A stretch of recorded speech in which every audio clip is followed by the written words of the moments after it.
जय माता दी। नवरात्रि के दूसरे दिन सुने यह व्रत कथा। ब्रह्मचारिणी माता ने पुत्री बनकर पर्वतराज हिमालय के घर जन्म लिया। माता भगवान शंकर को पति के रूप में पाना चाहती थी। अपनी इस इच्छा को पूरा करने के लिए नारद जी की सलाह पर माता ने कठोर तप किया। तपस्या के कारण ही उनका नाम ब्रह्मचारिणी रखा गया। माँ दुर्गा की दूसरी शक्ति ब्रह्मचारिणी की पावन कथा। माँ दुर्गा की नव शक्ति का दूसरा स्वरूप ब्रह्मचारिणी का है। यहाँ ब्रह्मा का अर्थ तपस्या से है। माँ दुर्गा का यह स्वरूप भक्तों और सिद्धों को अनंत फल देने वाला है। इनकी उपासना से तप, त्याग, वैराग्य, सदाचार और संयम की वृद्धि होती है। नवरात्रि की 9 देवियां और उनके बीज मंत्र। ब्रह्मचारिणी का अर्थ तप की चारिणी यानी तप का आचरण करने वाली। देवी का यह रूप पूर्ण ज्योतिर्मय और अनंत भव्य है।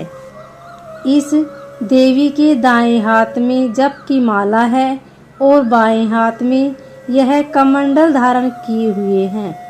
पूर्व जन्म में इस देवी ने हिमालय के घर पुत्री रूप में जन्म लिया था और नारद जी के उपदेश से भगवान शंकर को पति रूप में प्राप्त करने के लिए घोर तपस्या की थी।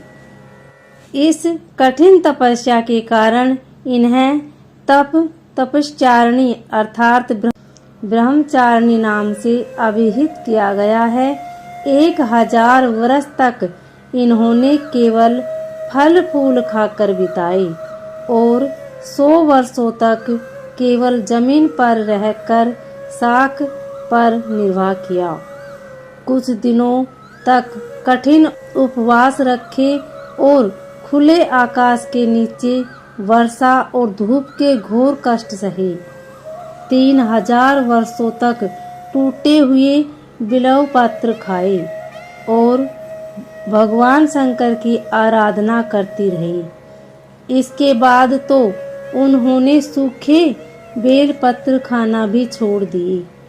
कई हजार वर्षों तक निर्जल और निराहार रहकर तपस्या करती रही। पत्तों को खाना छोड़ देने के कारण ही इनका नाम अपर्णा नाम पड़ा। कठिन तपस्या के कारण देवी का शरीर एकदम क्षीण हो गया। देवता, ऋषि, सिद्धगण, मुनि सभी ने ब्रह्मचारिणी की तपस्या को अभूतपूर्व पुण्य कृत्य बताया, सराहना की और कहा, हे देवी, आज तक किसी ने इस तरह की कठोर तपस्या नहीं की। यह तुम ही से ही संभव थी। तुम्हारी मनोकामना परिपूर्ण होगी और भगवान चंद्रमौली शिवजी तुम्हें पति रूप में प्राप्त होंगे। अब तपस्या छोड़कर घर लौट जाओ। जल्द ही तुम्हारे पिता तुम्हें बुलाने आ रहे हैं।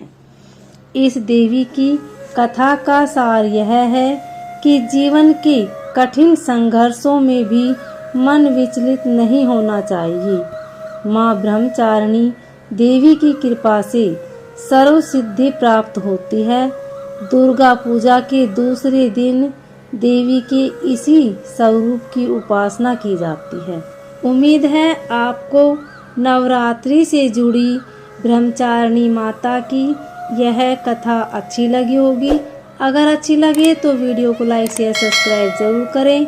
कमेंट में जय माता दी अवश्य लिखें। धन्यवाद।